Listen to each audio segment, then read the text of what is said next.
The Knights shuttling in personnel. Remember, they are without both Hunter Johnson and Alex Augustine, their top two running backs.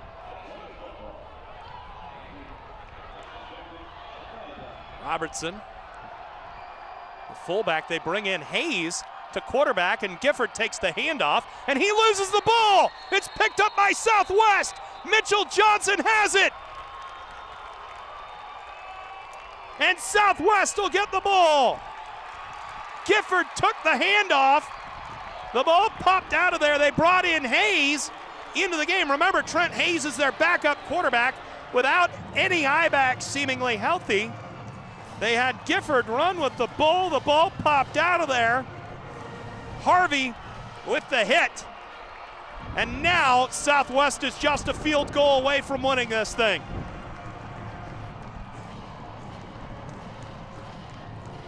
They'll get it at the 10. And now job one for Lincoln Southwest. Ball security, ball security, ball security. Goebel under center. It'll be Manser and Lazaro. Goebel to Lazaro. Stood up and dropped. Big hit right at the line by Finn Anderson. Remember, this is the end of the field that's getting help from the wind, not being hurt. You see the Southeast fans all gathering down on that side, trying to distract Southwest when they attempt the field goal here in a moment.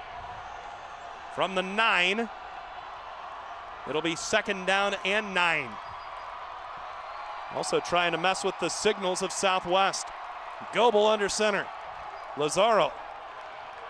Hit and drop. Pritchard in on the tackle. Also there for Southeast was Dylan Smith. Ball at the 10-yard line, so a loss of 1. It'll be 3rd down and 10. Lazaro tonight, 22 carries, 109 hard-fought yards. Now Southwest is out to try and win this thing.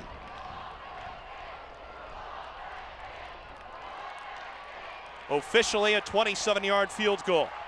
Out of the hole to Beck. Here's Lindahl to try and win it.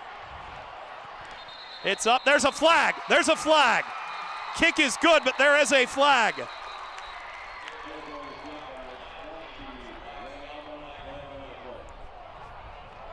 Illegal procedure on Southeast. Offsides on Southeast. Can they decline it? Maybe a dead ball foul.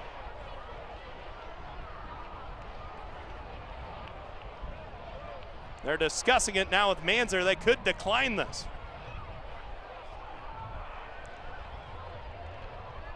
Well, it may be a dead ball foul, and they may force him to re-kick. It is a dead ball foul. Move it to the 5. And we'll do it over again, so Southeast, in odd fashion, ices the kicker.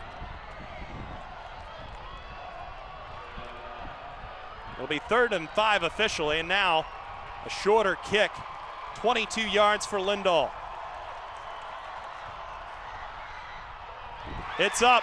It's good! Southwest wins!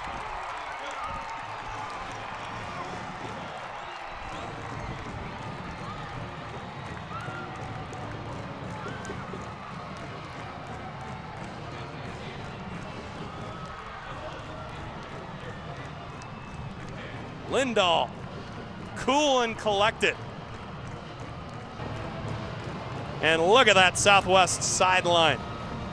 They get a big win against their rival in the midst of one of the more difficult seasons they'll ever run into.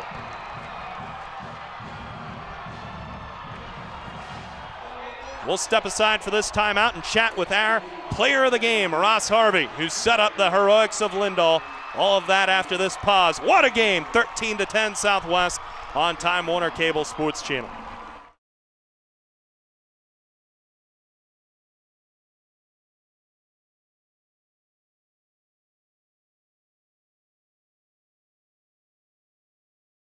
Welcome back. I'm going to take you back to 1996. President Bill Clinton was seeking re-election. A gallon of gas cost $1.23, and the Columbus SCOTUS Shamrocks played in the state tournament for the final time until this season. The Shamrocks enter the C1 tournament on a 6-game winning streak. They hold the #1 seed, and the players have odd accessories that may or may not have something to do with their recent success. Producer Andy Chaves was at SCOTUS district clinching game and has this. For the Columbus SCOTUS Shamrocks, getting to state has been a long time coming. Seems like we haven't been here for a long time. We've been working for this in the summer, and we've just been working real hard for this, talking about it ever since the summer. It's real nice to finally be here. We're just trying to build a culture of the boys program right now. We've got some great young players that we want to make a habit out of this. Seniors Nate Ebner and Derek Caslin are among SCOTUS's leaders, who both average nearly 8 points per game, while Caslin averages over 5 rebounds per game. But the unquestioned star of this team is junior Grant Lom, who averages nearly 20 points per game, as well as 78 rebounds and 47 steals on the season. He's an all-state player. You can see that. I mean, he's a great shooter. He's a great defender. You know, he even got some big rebounds in there for us.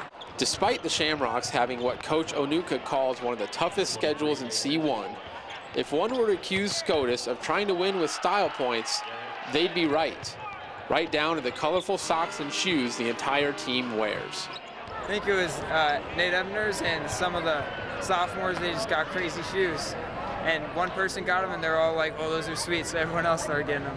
I don't know, I had a football pair of cleats pretty similar to my shoes, and I just figured I'd continue that, I don't know. And the socks, they're not even my socks. I decided, you know, it's a nice compliment. I don't know if there's anything special to it. It's been like that for most of the season, keep it going. But if SCOTUS is going to be remembered as more than just that team with the crazy shoes, they're going to have to keep doing what they've been doing all year. We need to bank on our defense because we know that our shots will fall. It's all about if we can get stops when we need to. Keep playing how we're playing. I mean, we've played most of the teams that are probably going to be at state, and we know that we can beat them. So we just have to keep playing how we play. The Shamrocks in their shoes took to the Devaney Center floor this afternoon against 15-11 Kearney Catholic. We pick up the action in the second half. Grant Lom spots up for 3. It's good, and the foul. SCOTUS up 12. Lom finished with a game-high 26 points. Moments later, Lom on the move again. This time he kicks it out to Tyler Morton for another Shamrock 3.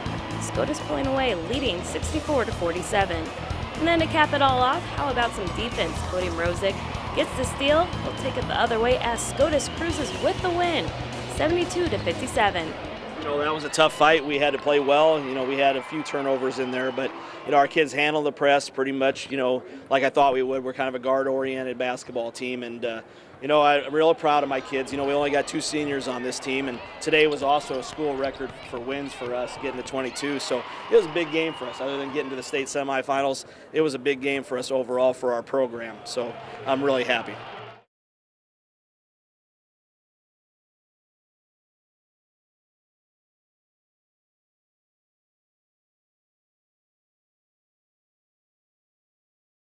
And the first to commit in this 2014 class is 6'3", 198-pound Luke Gifford from right here in Lincoln, a Lincoln Southeast product. We saw it last year with Josh Banderas. You know, he really took on that leadership role. How big is this? Yeah, I can still remember we were here at spring practice when he delivered the commitment to Bo Pelini in March or April, and hugs were all around. And I would call him a no-brainer. You see a kid that's 6'3", 6'4", 200 pounds, 35-inch vertical, runs a 4.6 type 40, 4.5 type 40. He's just a phenomenal athlete. He's arguably the best overall athlete in the city of Lincoln in basketball. He does track, and he's an outstanding football player. Played quarterback. He's just somebody that if you're looking at in-state guys, you want to have a Luke Gifford in your program. And he could play both sides of the ball. Why does Nebraska see him as a safety? I just think his intelligence. When you look at what he's done at Southeast as a receiver, as a quarterback, and a safety, I think safety has been his best spot. Now, he could even play linebacker, but I just think safety is where Nebraska likes him. They like that length that he brings at 6'3", 6'4". So how important are these in-state players? Well, you always want to have in-state guys. I mean, if Nebraska could sign 25 in-state players, they would do it. But every year you'd like to get 3 to maybe 6 in your class, and Nebraska got 3 this year, and arguably there's a couple other guys maybe that could have been in-state offers as well, but I think all 3 of these guys were worthy of that Husker offer. Byerson Cockrell, who's already on campus, is a two-star defensive back from Scuba, Mississippi. With Nebraska graduating 5 scholarship defensive backs, could Cockrell see the field early? Well, he's going to be here for the spring, and that was one of the things when Terry Joseph was involved with his recruiting. He needed some bodies to play cornerback. Daniel Davey will be out for the spring with an ACL recovery. So you look at what they return. It's Josh Mitchell coming back at one corner, Jonathan Rose. Then that's really it. There'll be some other guys competing, but there's a real opportunity for Byerson Cockrell to come in here in the spring and get on the field as a freshman because the cornerback position was a major need, really as big of a need for Nebraska as any in this recruiting class. Welcome back to the 2014 Husker Recruiting Show. After committing to Nebraska all the way back in June, the time has finally come for offensive lineman DJ Foster. He's officially a Husker. So when you woke up this morning, what was going through your mind? I was kind of excited, kind of tired because I usually have classes later in the day, so I haven't been waking up at 7 usually. So, but definitely excited. I'm happy that I finally made this big decision. I'm happy that it's over. The process, it was fun, but I am happy that I'm finally done with it. Welcome back to the 2014 Husker Recruiting Show. I am now joined by former offensive line coach Milt Tenneper. Milt had the pleasure of coaching the Huskers offensive line for 29 years up until his retirement in 2003. Milt, thank you so much for being here. You're welcome, and it was a pleasure. My job was, so had a great time over those years. With that being said, I'm going to have to ask you right off the bat, watching all these coaches out there right now, does it make you miss coaching and recruiting? I don't miss recruiting at all. I miss being around players. I don't miss early morning meetings and late night meetings, but the actual coaching part and being part with the players was really key to me.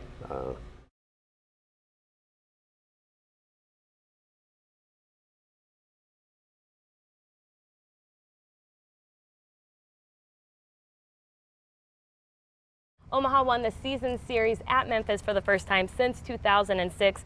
Brett, obviously, this was a huge series for Omaha. Yeah, and they did exactly what they had to do. They went in, they won the first 3 games, won the series, assumed control of the race, and then put all the pressure on Memphis, essentially to have to win almost every single game they have left in the season.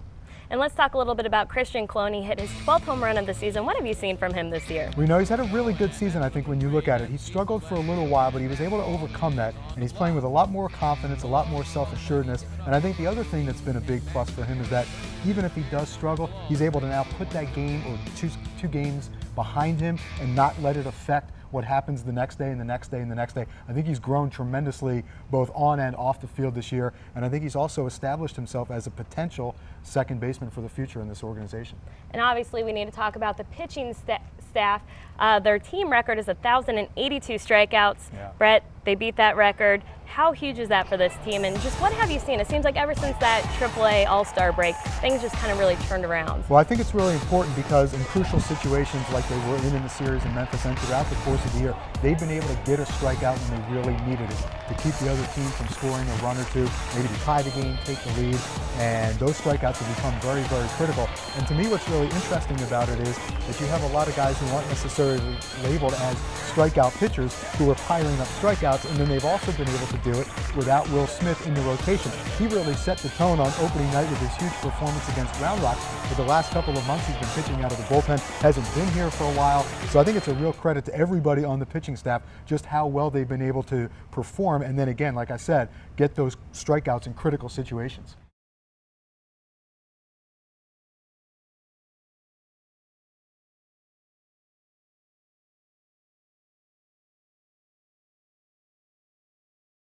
Ready! Go, go, go!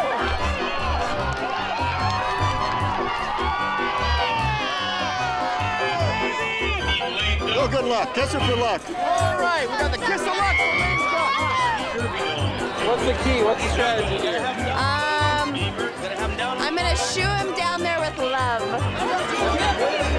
Let's start the race. Go, go, go, go. Go, go.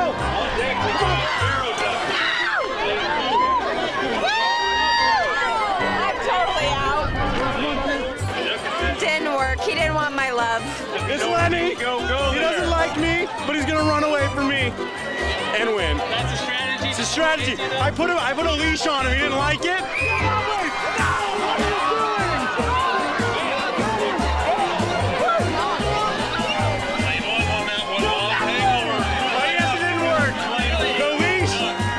Doesn't work. All the funds go toward the Avoca Volunteer Fire Department, which helps to purchase vehicles such as the one that's standing beside me. Also to send our firefighters to training and purchase other equipment, life-saving equipment that we don't have. Oh my God, did you hear this guy scream like a girl? Hold on to the duck.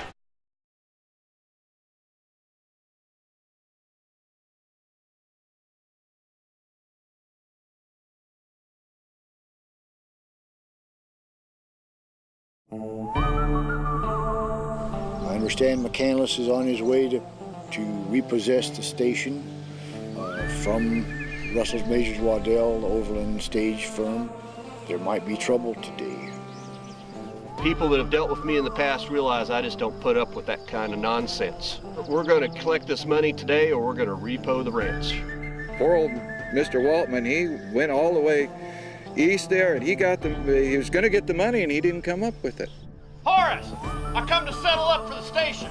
I didn't get no money.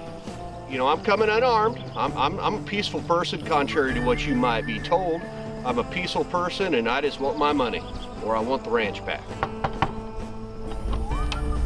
What do you want? I want to talk to Horace. I want to settle up. He doesn't want to talk to you. Poor old Mrs. Waltman, she didn't quite know what to do, and so I thought, well, it was time to take action, so I came to the door. Now, Jim, if you got a problem with me, just come out and fight me fair. You know, I told him, you know, I was just here to collect, and all of a sudden he grabbed a gun. I didn't know who he had over by the barn or anything like that, and I just decided I was going to take care of it before it got out of hand, and I'd just soon be the one that got the gun in my hand first. He's just a coward. It's obvious he was just a coward. He's always been, and he come out firing. Jim! Jim! Hey, what's going on right here? A couple of the ruffians that were with him ran off, tried to run off. Kill them all! And Mr. Waltman got one of them, and Doc, he chased one out in the woods there. What's going on here? You one of the McCandless gang? No, I ain't, and I never will be. Sure. They're still gonna have to take that. Father, are you okay? Can we take his boots off before we bury him, or bury him with his boots on? Boots on. Boots on, okay. Several days later, James Butler Hickok, Horace Wellman, station superintendent, and Doc Brink were arrested and taken to Gage County, where in kind of a hearing, you would call it, as opposed to a formal trial. They pled self-defense and were acquitted of any wrongdoing. Hickok is fondly remembered nationwide as a white knight gunfighter. And he's the dime novels had him saving the damsel in distress and fighting the Indians and these types of things. And of course here at Rock Creek Station, he was fighting the serious gang members known as the McCandless gang. It gives us a tremendous legend that we can work with and interpret here at Rock Creek Station.